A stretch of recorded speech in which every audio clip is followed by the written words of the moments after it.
Hello, Wikipedians. Happy Magical Monday. This is Dawn Black, and this is Magical Spots Wikipedia podcast. Today, we are going to discuss magic, the definition of the word, and what it means to individual people, groups, and how it has evolved over time, the word magic. You can find a companion article to this discussion in the Wikipedia, and I will put that link in the show description for you. So, this discussion will include some etymology, some historical definitions, and a working definition that is practical.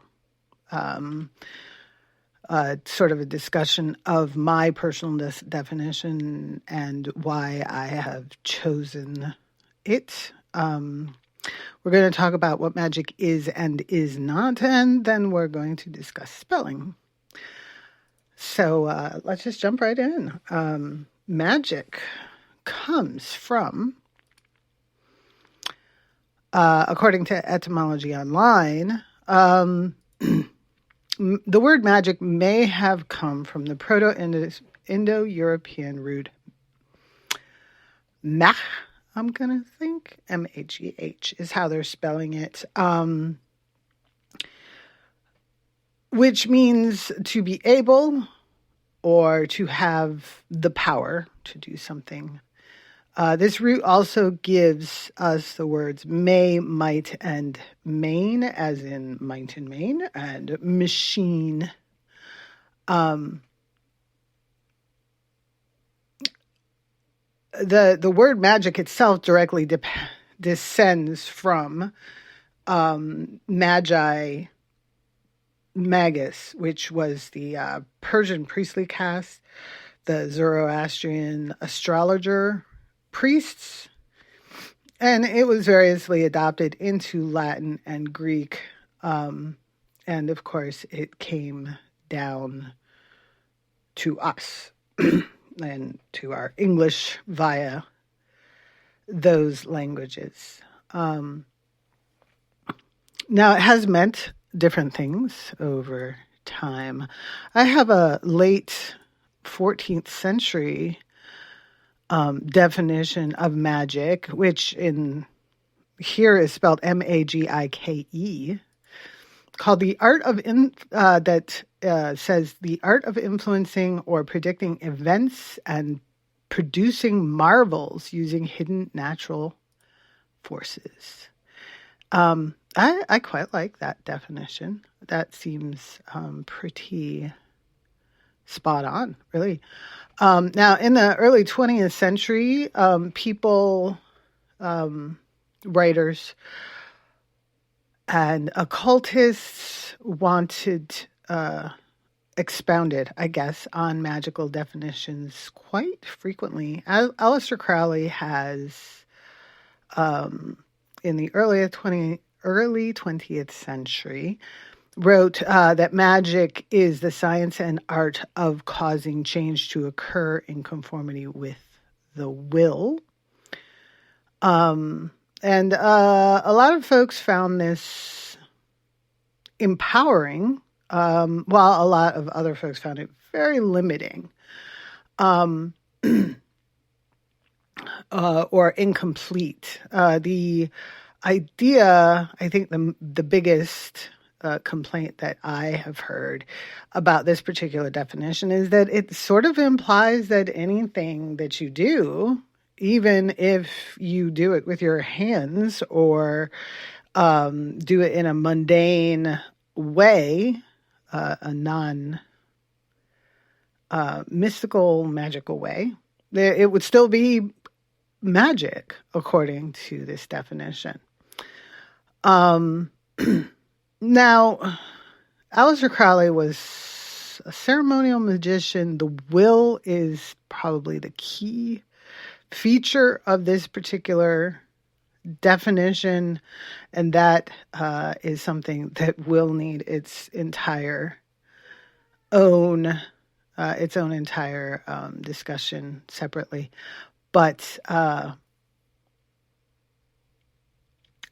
think this particular definition would be specific to his practice and well suited to his practice. But for, general other practitioners, it doesn't sound complete. Donald Michael Craig, sometime later, wrote that magic is the science and art of causing change in consciousness to occur in conformity with will, using means not currently understood by traditional Western science. And here our key is consciousness, which some people would find fault with, because we know that many of us do magic to cause material change. But again, consciousness is a complicated concept that will need its own discussion. Scott Cunningham gives us the movement of natural but little understood energies from the human body and natural objects to manifest change.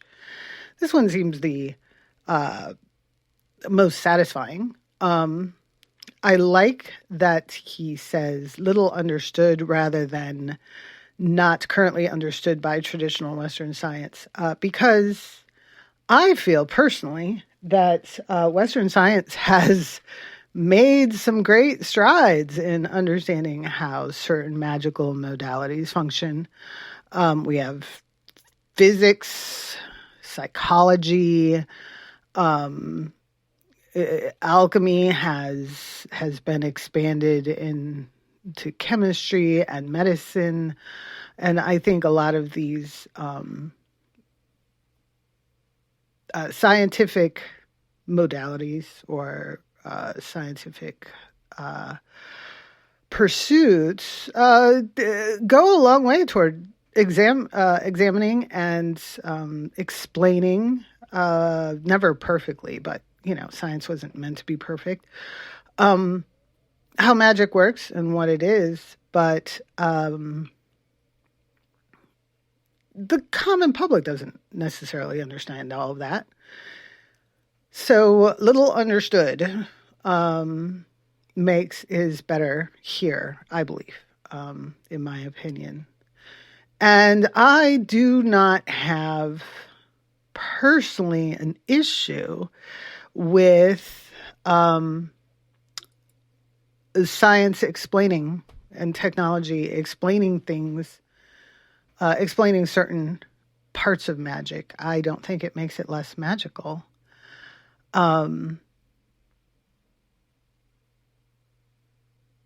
Because science and magic have really been going hand in hand since the beginning. According to my interpretation of what I have read, magic is sort of a step in the direction of inquiry that science expounds upon.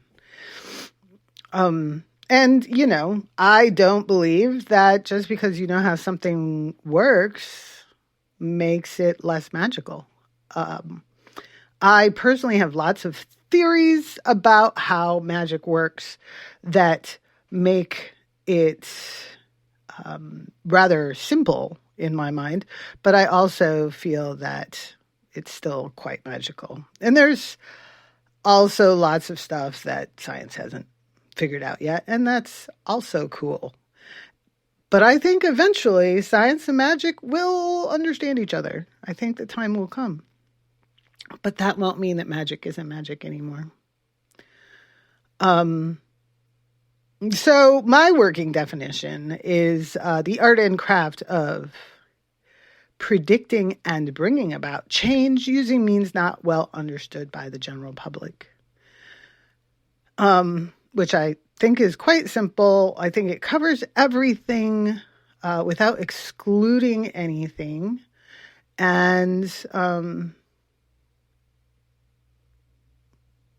I like it. I'm interested to know what you think. So definitely respond on this various socials and let me know what you think. The art and craft of predicting and bringing about change using means not well understood by the general public. Maybe not. I mean, maybe there needs to be some mention of the energetic. Nah, we don't need to get too scientific. What magic is not. First, magic is not a religion. Magic does often take place within a religious context, but it is not a religion in itself. Magic does require a certain amount of belief, but it doesn't require belief in deity. It doesn't require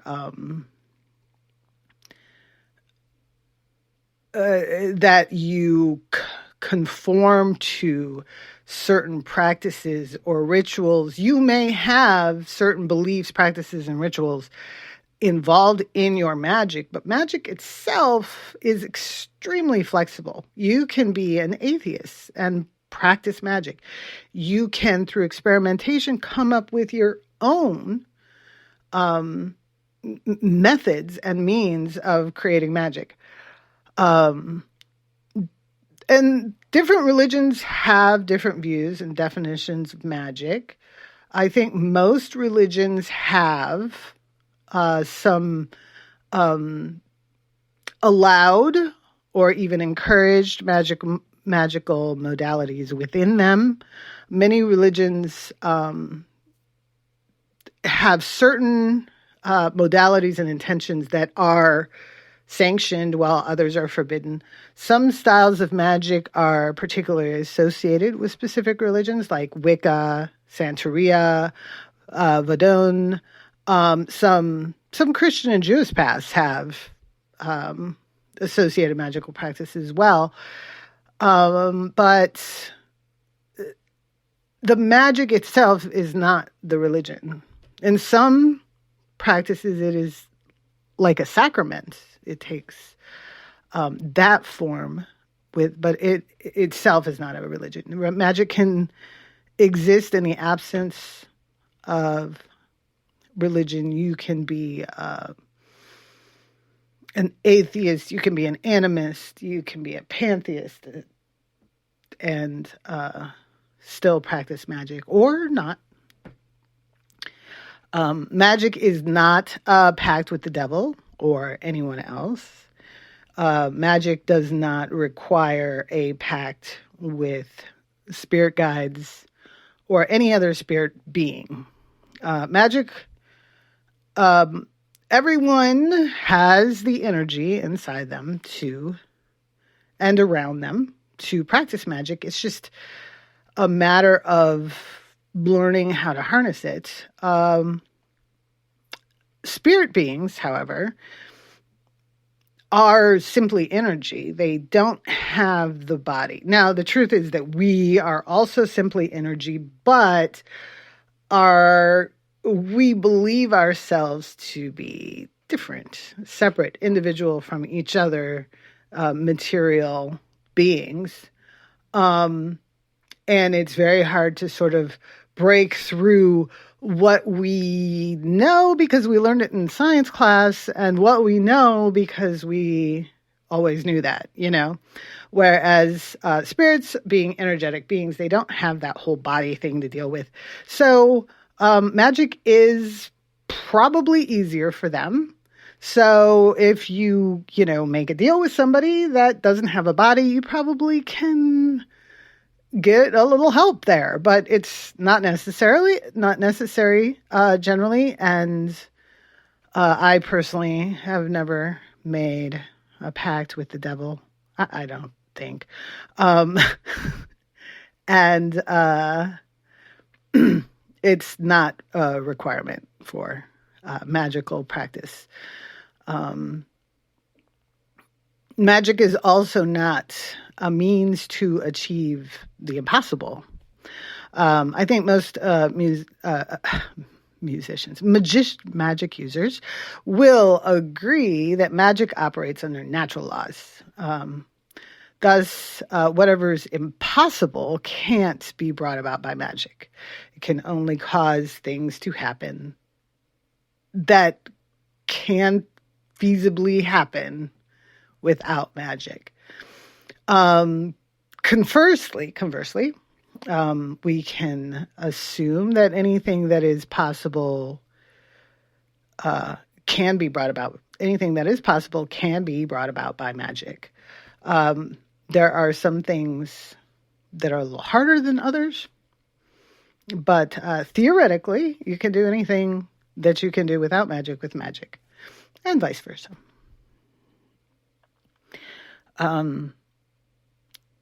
I also hear a lot of people talking about, maybe not recently, but in the past, people would often say, oh, magic is a lazy person's means of achieving something that if they just put a little physical effort into, they could easily do it without magic. Magic is the easy way out. But it's not my experience that magic is particularly easy. It's, and even if it were, you can't cast a spell to get a job and then sit home and not go out and apply for jobs. You still have to do the work. Magic sort of paves your way, smooths things out a bit, but you still have to put in the work. If you want if you want a goal, if you're working toward a goal, you should be coming at it from multiple angles. Whether you're casting the spell, whether you're getting somebody else to cast the spell, you still have to go and do the work. That's just how it is. And it's not always going to turn out the way you expect or even necessarily the way you like. The best job around might be a job that you don't particularly like. And you might have to stay there for a couple of months while you find one that you do like. But, the universe is just going to follow the path of least resistance. And you still have to get on the path and walk it, So those are the things that magic is not.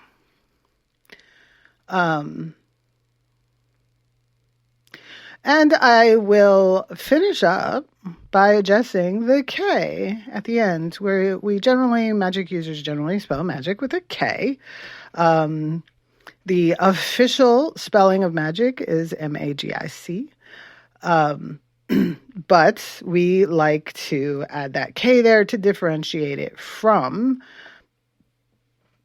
like prestidigitation, stage magic, things like that. Aleister Crowley was probably not the first to suggest it, but he is the first well-known occult practitioner to suggest adding that CK spelling specifically to differentiate our magic from the magic of stage performers, prestidigitation, etc. The CK does exist elsewhere in the historical record from, before spelling was standardized. But he was, as far as I know, the first to suggest that specific reason for adding that CK. Not everybody uses it. It's not a requirement, of course. That's just why people use it to differentiate. If you have any questions about this, I hope that you will ask. We are on Twitter, Facebook, Discord. We've got some other social plans in the future, so keep an eye out for that too. And of course, you can go to the Wikipedia and look at the um, companion article there. And there's links there to all of these sources that I've mentioned, and probably some that I haven't mentioned. So you can check those out. So that is all for today. Thanks for listening. I will be back next Monday with a new definition for you. If you have any questions, additions, comments, concerns, criticisms, I want to hear them. So please do send them my way on our socials. You can find all those links in the show description. And I will see you next week.